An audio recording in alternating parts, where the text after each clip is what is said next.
तो दोस्तों एक बार फिर से आपका स्वागत है देश और दुनिया की ताज़ा अपडेट में। तो आइए बात करते हैं आज दिन भर और शाम तक की तमाम बड़ी खबरों के बारे में। आपको बताएंगे सभी खबरें एक एक करके एकदम विस्तार से। लेकिन उससे पहले आप किस राज्य शहर से न्यूज को देख रहे हैं हमें कमेंट बॉक्स में जरूर बताएं। साथ ही सभी बड़ी खबरों से अपडेट रहने के लिए वीडियो को लाइक करें और चैनल को भी सब्सक्राइब कर दें।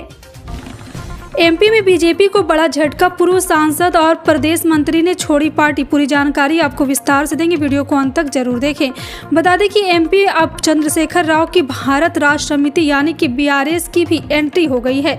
बीआरएस के राष्ट्रीय अध्यक्ष तेलंगाना के मुख्यमंत्री के चंद्रशेखर राव देश भर के नेताओं को इससे जोड़ रहे हैं, जिसमें एमपी भी शामिल है। मंगलवार को एमपी के विभिन्न पार्टियों के कई वरिष्ठ नेता बीआरएस में शामिल हो गए और चंद्रशेखर राव की पार्टी ने बीजेपी को बड़ा झटका दिया। बीजेपी के बड़े दिग्गज और रीवा के पूर्व सांसद पार्टी छोड़कर बीआरएस में शामिल हुए हैं। हाल ही में नई दिल्ली में बीआरएस का कार्यकाल खोला गया और इसके साथ ही राष्ट्रीय स्तर पर पार्टी की गतिविधियां प्रारंभ हो गई है।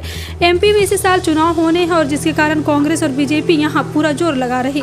ऐसे में बीआरएस ने भी यहां सदस्यता अभियान चलाकर चुनाव लड़ने की मंशा जाहिर कर दी है। एमपी में बीआरएस से जुड़ने की शुरुआत बेहद जबरदस्त दिख रही है। यहाँ के एक पूर्व सांसद और कई विधायकों ने बीआरएस की सदस्यता ली। एमपी के रीवा से पूर्व सांसद बीजेपी नेता बुधसेन पटेल बीआरएस में शामिल हुए। उन्होंने पार्टी के राष्ट्रीय अध्यक्ष सीएम केसीआर के मौजूदगी में बीआरएस की सदस्यता ली है। के चंद्रशेखर राव ने उन्हें पिंक दुपट्टा पहनाकर उनका स्वागत किया। शिक्षक भर्ती की तैयारी कर रहे युवाओं के लिए खुशखबरी। बिहार में 1,70,000 से ज़्यादा शिक्षकों की भर्ती होने हैं और बिहार लोक सेवा आयोग ने शिक्षक भर्ती का नोटिफिकेशन जारी किया है। जो इच्छुक और योग्य उम्मीदवार आवेदन करना चाहते हैं वो आयोग की वेबसाइट पर जाकर नोटिफिकेशन चेक कर सकते हैं। इस भर्ती अभियान के माध्यम से प्राथमिक, माध्यमिक, उच्च माध्यमिक के स्कूल टीचर पद कुल 1,70,461 रिक्त पद भरे जाएंगे। हालांकि नोटिफिकेशन में साफ लिखा है कि रिक्तियों की संख्या औपबंधिक है, जो घट या बढ़ सकती है। अभ्यर्थी की संख्या के अनुरूप परीक्षा का संचालन एक से अधिक चरणों में आयोजित की जा सकती है। प्रधानमंत्री नरेंद्र मोदी का आज अजमेर में मेगा इवेंट है। वहां एक विशाल रैली को संबोधित करेंगे। इस दौरान वो केंद्र सरकार की 9 साल की उपलब्धियां गिनाएंगे। पीएम सबसे पहले पुष्कर में ब्रह्म मंदिर के दर्शन करेंगे। इसके बाद अजमेर की कायड़ विश्राम स्थली में एक विशाल जनसभा को संबोधित भी करेंगे। देश भर में मोदी सरकार 9 वर्ष के कार्यकाल में हुए विशेष कार्यक्रमों और कार्यों योजनाओं के बारे में लोगों तक संदेश पहुँचाने का काम करेगी, जिसकी शुरुआत वो अजमेर में कर रही है। पीएम की रैली के लिए अजमेर में 5,000 से ज्यादा पुलिस के जवानों को तैनात किया गया है। बीजेपी नेता एडवोकेट अश्विनी उपाध्याय 2,000 रुपये के नोट बदलने से जुड़ी याचिका लेकर सुप्रीम कोर्ट पहुंच गए हैं। अश्विनी ने अपनी याचिका में बिना किसी पहचान प्रमाण पत्र के 2,000 के नोट बदलने की अनुमति को चुनौती दी है। 2 दिन पहले हाईकोर्ट ने इस याचिका को खारिज कर दिया था। चीफ जस्टिस सतीश चंद्र शर्मा और सुब्रमण्यम प्रसाद की बेंच ने इन्हें फैसला सुनाया था। आरबीआई ने 19 मई को 2,000 का नोट सर्कुलेशन से वापस लेने का ऐलान किया था।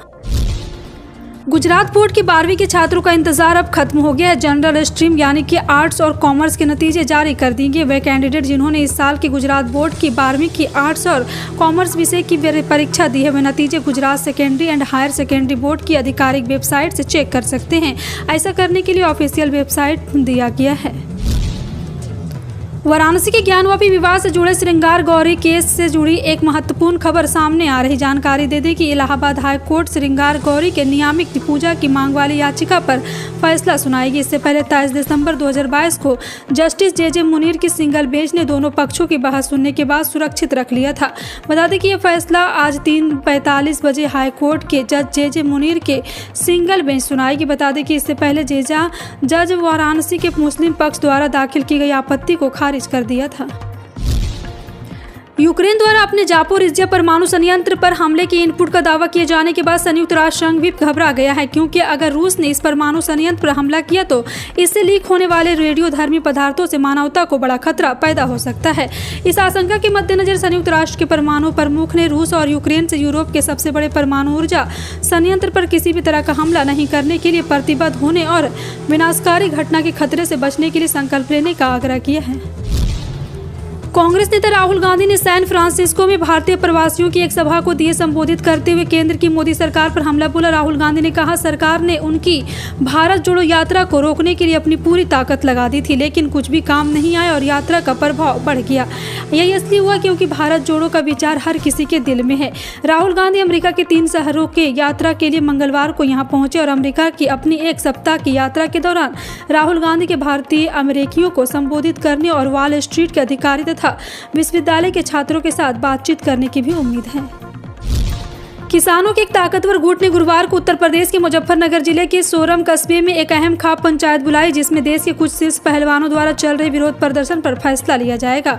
इन पहलवानों ने कुश्ती महासंघ प्रमुख पर यौन उत्पीड़न का आरोप लगाया है। भारतीय किसान यूनियन नेता और बलियान खाप प्रमुख नरेश टिकैत ने घोषणा की है कि ऐतिहासिक सोरम चौपाल में आयोजित महापंचायत के दौरान पहलवानों का विरोध ही केंद्रीय मुद्दा होगा। नए परिसीमन को लेकर दक्षिण के राज्यों के नेताओं ने विरोध दर्ज करना शुरू कर दिया है। दरअसल जनसंख्या वृद्धि के दर हिसाब से दक्षिण के राज्यों की तुलना में हिंदी भाषी राज्यों की वृद्धि दर तकरीबन 9% ज़्यादा है। इसलिए आबादी के हिसाब से सांसदों की संख्या तय होने पर हिंदी भाषी क्षेत्रों में सांसदों की संख्या दक्षिणी के राज्य की तुलना में कहीं ज़्यादा बढ़ने की संभावना है। हिंदी भाषी राज्यों का दबदबा पहले की तुलना और बढ़ने को लेकर दक्षिण के राज्यों को ऐतराज है। इसलिए बीजेपी के लिए आबादी के हिसाब से सीटें बढ़ाना बड़ी चुनौती बन गई है। खबरों पर क्या कहना है कमेंट सेक्शन में टाइप करके जरूर बताएं। इसी तरह की पल पल की अपडेट जानने के लिए जुड़े रहें आप अपने हेडलाइंस न्यूज के साथ। मिलते हैं अगली बड़ी खबर में, तब तक के लिए जय हिंद।